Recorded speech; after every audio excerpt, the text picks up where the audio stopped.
أبي هريرة رضي الله عنه قال قال رسول الله صلى الله عليه وسلم إن في الجمعة لساعة لا يوافقها عبد مسلم يسأل الله تعالى فيها شيئا إلا أعطاه إياه. The hadith has been mentioned in Bukhari and Muslim. Rasulullah sallallahu alaihi wasallam said, verily there is a very special and important moment on Friday.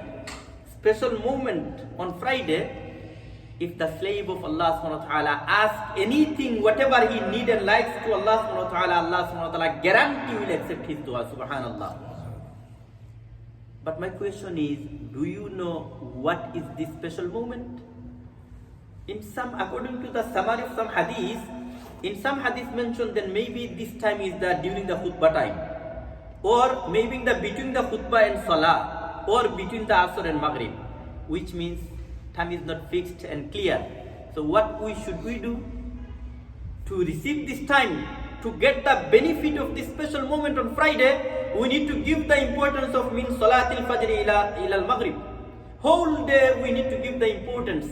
So we need to make dua again and again, whatever we need for this world and hereafter.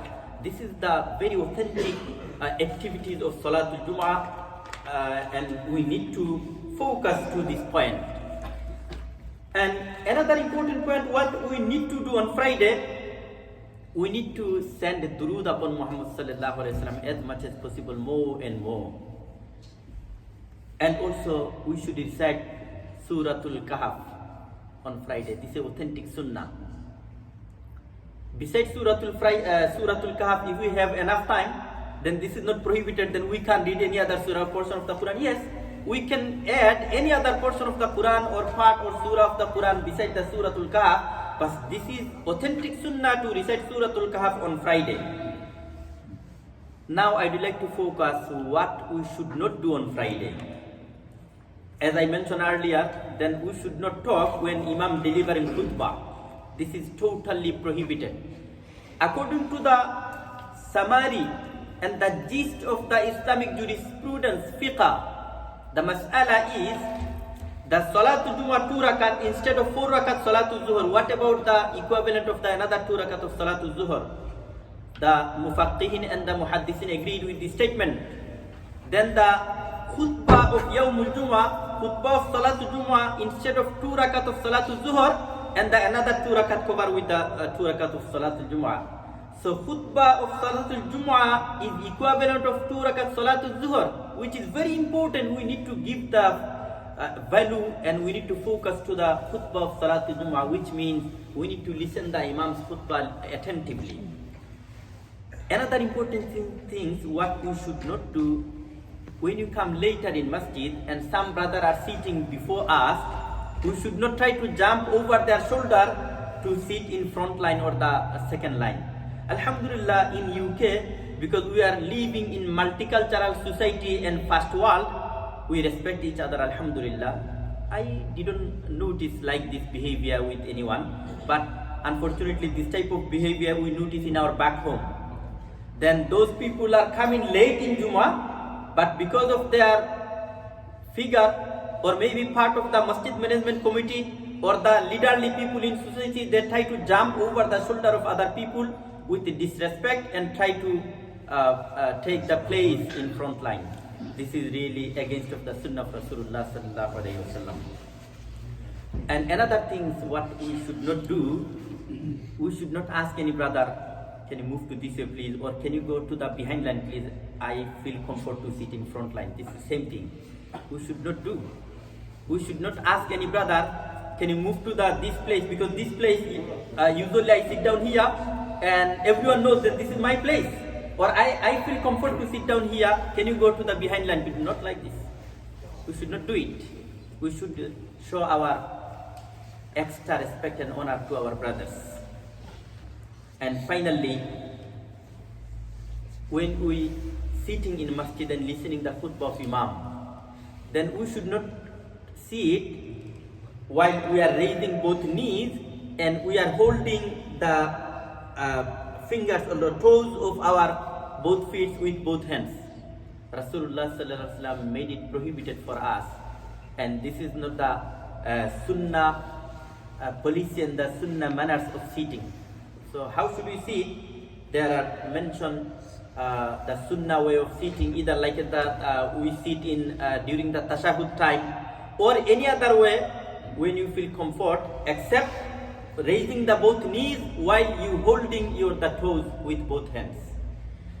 This type of reminders we have been hearing from imams, and also maybe we study and we learn from ourselves from the text of the Quran and Sunnah. But because of we human, we forget. When we listen live khutbah from imam, then alhamdulillah we make intention, then inshallah we'll try to remember these reminders, and we'll try to act according to the sunnah of Rasulullah. Because of human and because of our great enemy shaitan always with us. So shaitan try to help us to forget it and to do not give the importance of the sunnah of Rasulullah. As a part of reminders I mentioned, this type of reminders slowly will improve us and will help us to follow the sunnah of Rasulullah in our daily life. If we listen even 1 minute speech, 2 minute short speech, which is with reference of the Quran and Sunnah, and if we try to act only for the sake of Allah subhanahu wa ta'ala, maybe this type of small reminders and amal will be enough for our najat in this life and hereafter as well. As may Allah subhanahu wa ta'ala guide us and help us to what we need to do on Friday, and may Allah subhanahu wa ta'ala give us ability to stay away from all kinds of prohibited stuff, what we should not do on Friday, and not only Friday, why we should not follow the sunnah of Rasulullah in every single stage and step of our daily life.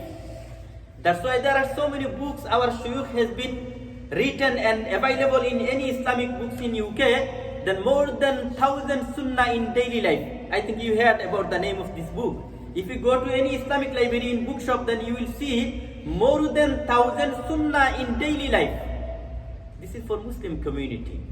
So we need to try to this type of book, or we need to try to learn something from our local imams and sheikh, and we should start following one by one. Inshallah, one day we will be the pleased and the most beloved slave of Allah subhanahu wa ta'ala. One day we will consider ourselves, then we are the authentic followers and the ummah of Rasulullah sallallahu alayhi wa sallam. May Allah subhanahu wa ta'ala guide us and help us to act according to the Quran and Sunnah of Rasulullah sallallahu alayhi wa sallam. Jazakumullahu khairan for your listening attentively. May Allah subhanahu wa ta'ala forgive us. May Allah subhanahu wa ta'ala forgive all of our mayyiteen. May Allah subhanahu wa ta'ala forgive especially our recently and ages ago deceased parents. May Allah subhanahu wa ta'ala grant shifa kamila ajila. Those of our brothers and sisters and children are not feeling well nowadays. And I think you hear one of our sheikh local, my best friend, Maulana Delawar Bhai, who teach the children, I think, in your masjid, who requested me by text. Then one of his cousin has passed away, and Salatul Janaza today in East London Masjid. So he requested me to make dua for his cousin. May Allah subhanahu wa ta'ala forgive her, and may Allah subhanahu wa ta'ala grant her Jannatul Firdaus and give beautiful